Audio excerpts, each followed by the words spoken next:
In our second video, we're going to discuss the basic design and concept behind Professional Outlook and Embedded Mental Stability, or POEMS.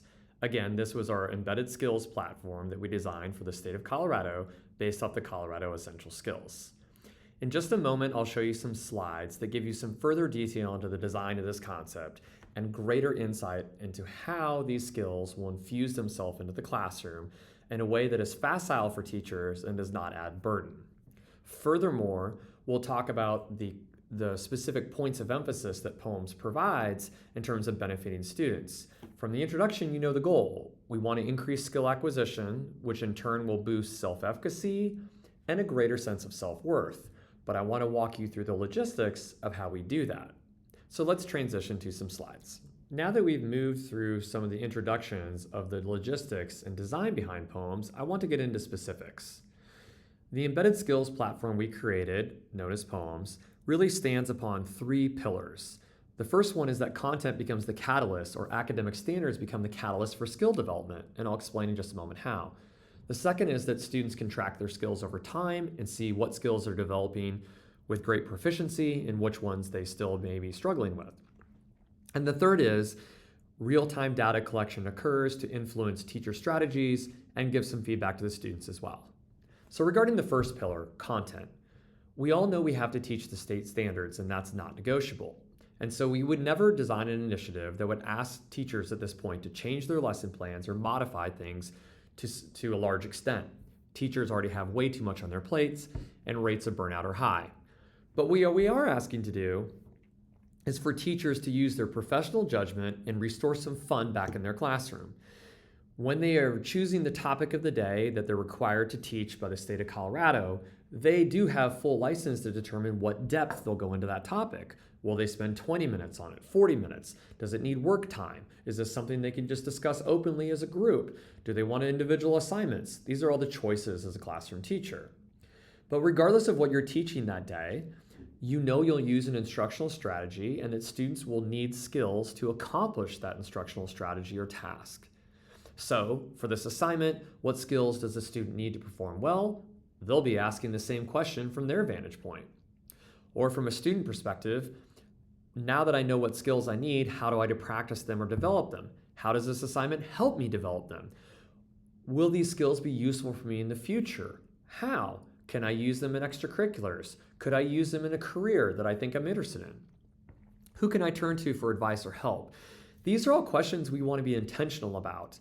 And so as we're working through a lesson plan now, maybe in the past you've gone 30 minutes of content, but this time you're going to go 19 minutes of content and 11 minutes talking about the instructional strategy and skill that students will need to use, giving some insight into the skill and some direction to questions like these. Now, you don't have to do that on your own. There's a resource that comes with the embedded skills platform we've created, POEMS, and that resource gives you templates that tie Colorado Essential Skills to common instructional strategies. So for example, if I'm having my students learn over the next few days with some sort of project, right? I want them to create a project for me. I might consult the project-based learning template, and I can read through the many pages that it is and look for, as you see them numbered, several different skills that link really well to project-based learning. So in front of you right now, at the top of the screen, I have planning for adaptive timelines.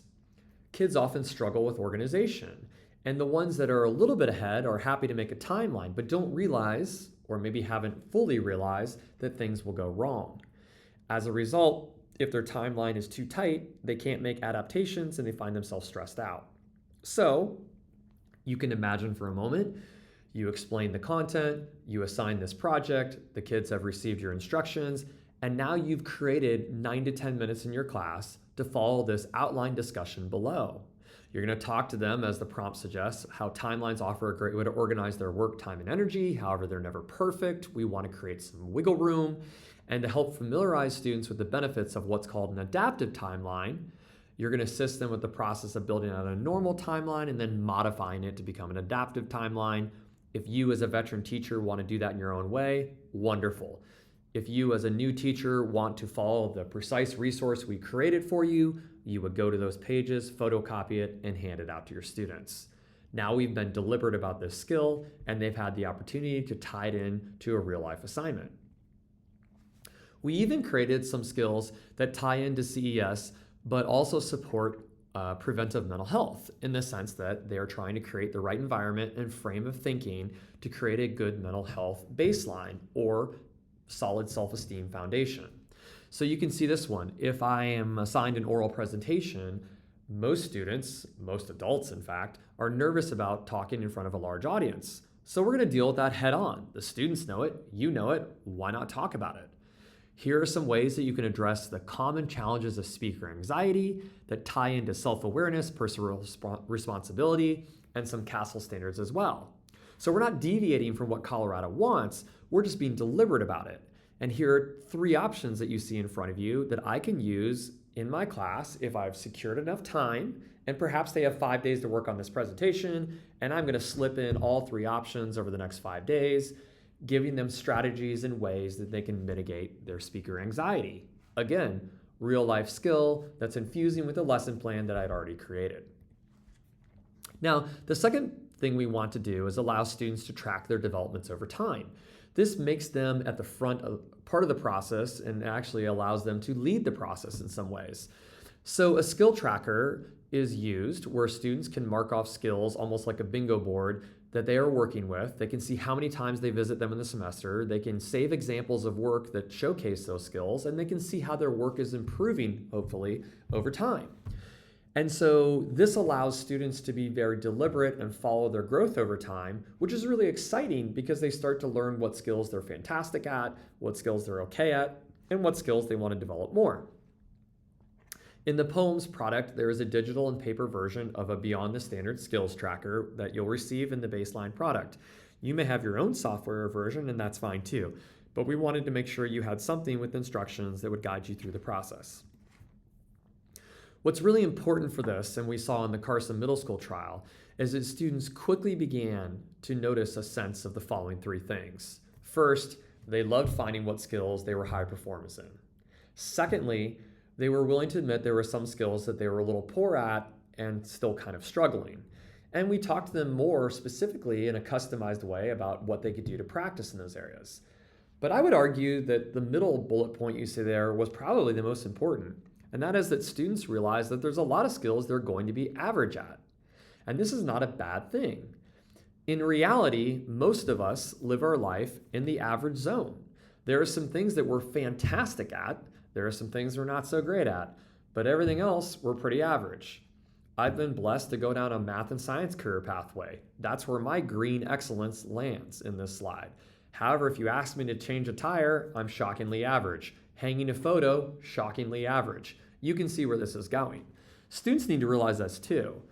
Across the nation, if you look at that graph in front of you, there's a little bit of an irksome trend that's rather difficult to understand, and that is that students have a rather falsely inflated self-efficacy. A lot of us in the pediatric world worry that this might be a potential accidental risk factor, meaning that if kids think they can do everything and they're wrong about that, then when they fail, is it harder for them? We don't know. So we're trying to give students a realistic look at skills, letting them know that they're excellent at some, unfortunately not so great at others. Most of their attributes will be average, and that's absolutely fine. It's just a casualty of being human. What you will want to do over time as you continue to focus on these skills is reshape how you're looking at a student's performance and connecting it to the outside world. So just think about how school usually runs on the left. You know, should I be a doctor? Well, I was great at biology and I did a lot of clubs and I'm really involved in school and gosh darn it, I'm an A student and I want to be a doctor. Is that really predictive of success? As someone who's been a physician, I can promise you not at all. Look at the right. What if a student sits down with you or a counselor or is going to shadow with someone and says, hey, I think I might have a shot at being a doctor. It interests me and I'm excellent at time management. I understand data and how to break it down. While that little math and science part of me flourishes, I'm also good at talking to people. They've identified these skills that are a requirement to work in that career field, and now, in my opinion, they have a much better chance of knowing what they're stepping into. The third and final pillar is valid performance data. This, to some extent, can be shared with the kids, but I would be careful how you do that. It's mainly designed for the faculty and the administrators.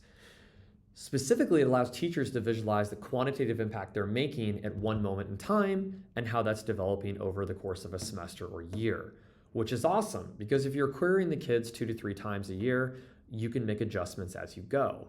I would encourage you to have conversation before and after these queries, but you're going to use that numeric data to align with the conversations you're having. There is no need, again, to rewrite units or lessons, but if you notice that kids are lagging in a certain skill, maybe consider pulling out some of those instructional strategies with the content you have to teach that will allow them to practice those skills, and that's a good thing.